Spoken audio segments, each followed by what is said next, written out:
properties of exponents, but more specifically, we are looking at rational exponents. So rational just means fractions. So it means that we are working with fractions as our exponents. So in my example down here, I have b to the n over d power. So in this case, b acts as our base. N tells us how many legs are getting multiplied together, and d tells us how many legs the base has. This is supposed to be base. Remember, all legs must be the same number. Okay, so in example, this first example right here, I have 8 to the 5/3 power. So my base, or I guess my legs, in this case, is just my 3, and I'm multiplying that together 5 total times. So I have 1/3 being multiplied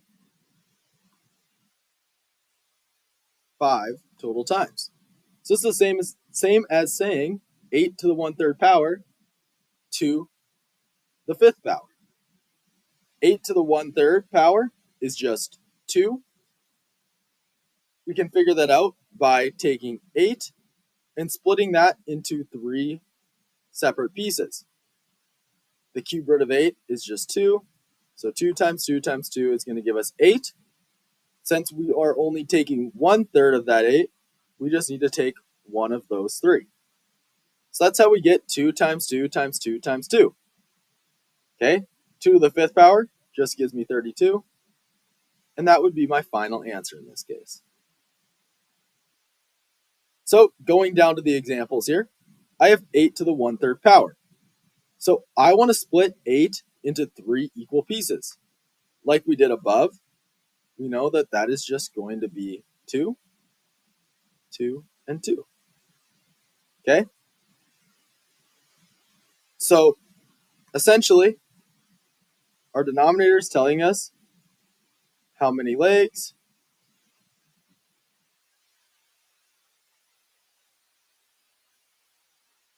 and our denominator, or in our numerator, sorry, is telling us how, try that again.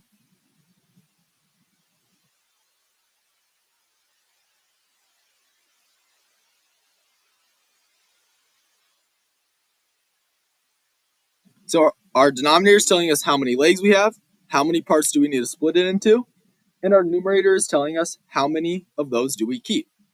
So we had to split this into 3 legs, which is what we did, and our numerator is 1, so we are only keeping one of those legs. So that's how we get to 2. So with example number 2 here, let's split 64 into 3 different legs, because that's our denominator. So the cube root of 64 is just 4. So we are going to split 64 into 3 different 4s. Okay? So we split it into 3 legs, and we are keeping 2 of them. So we are keeping 2 4s. So we're keeping 4 times 4, which is just 16. All right. So try the next couple on your own, and we can take a look at them together in class. So in general, if we are taking a to the 1 over m power equals b, then that is b multiplied as a factor m total times. M times a. So that's what we'll see here in the next example. So in this one, I have 25 to the 3/2 power. This time my numerator is bigger than my denominator. So first of all, I need to split 25 into 2 different legs. So I can split 25. The square root of 25 is just 5. So I can split 25 into 5 times 5. So how I'm going to split this up is I'm going to split this up into 3 different legs. So I would have 25 to the 1/2 power times 25 the 1/2 power times 25 to the 1/2 power. Because really, we're taking 25 to the 1/2 3 total times. 25 to the 1/2 power, as we can see down here, is just going to be 5. So this is the same as saying 5 times 5 times 5, or 5 to the 3rd power, which just equals 125. So when the numerator is bigger than the denominator, you may want to split it up like this. Okay, so that leads us into the power to a power rule. So you can use repeated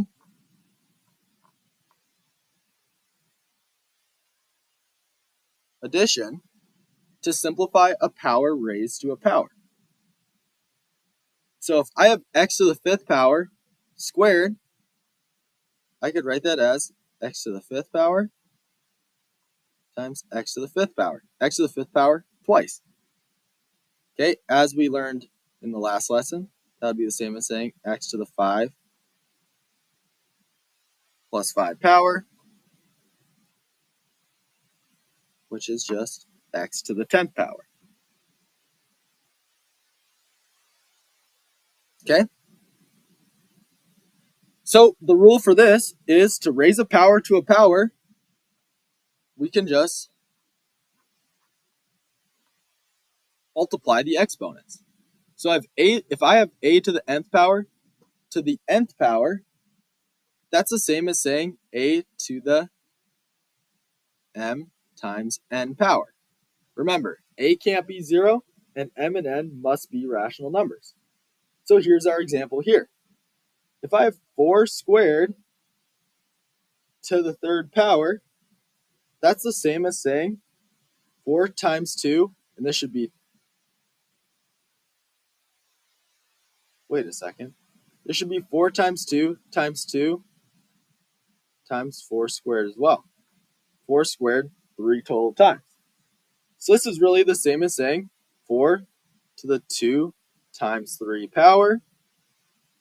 2 times 3 is 6. So that's the same as saying 4 to the 6th power, which, if I put that in a calculator, I get 4,090. Okay, looking at this example, I have w to the 5th squared. So that's the same as saying w to the 5th times w to the 5th, which would just be w to the 10th power. Okay, let's look at a couple of examples here. Oops. There we go. We can just go right down here. So let's just take a look at maybe these first two, and then we can leave the other two for class. So here, I have x squared times x to the 6th to the negative 4th power. So the first thing that I'm going to want to take care of here is my exponent to an exponent. So since I have exponent to an exponent, I'm going to multiply these two together.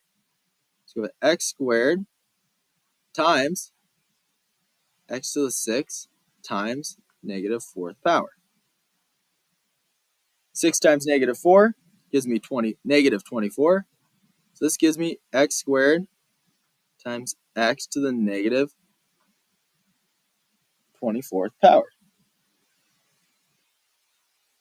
All right.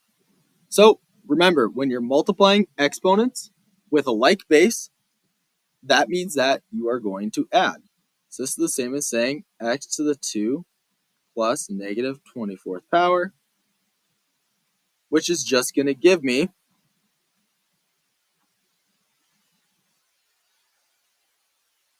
x to the negative 22nd power. Okay, remember, we don't want to leave our answers as negative exponents, so we're going to take the reciprocal of this. So I'm going to write my answer as 1 over x to the 22nd power.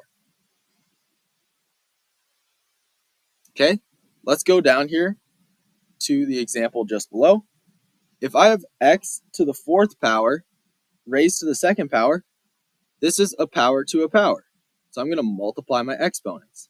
So this is the same as saying 5 to the 4 times 2 power, or 5 to the 8th power, which, if I put that in a calculator, I get 390,625 as my final answer. All right, so we'll save these other two for class. Please give them a try on your own, and then we'll come to class and check your answers. All right, thanks for watching.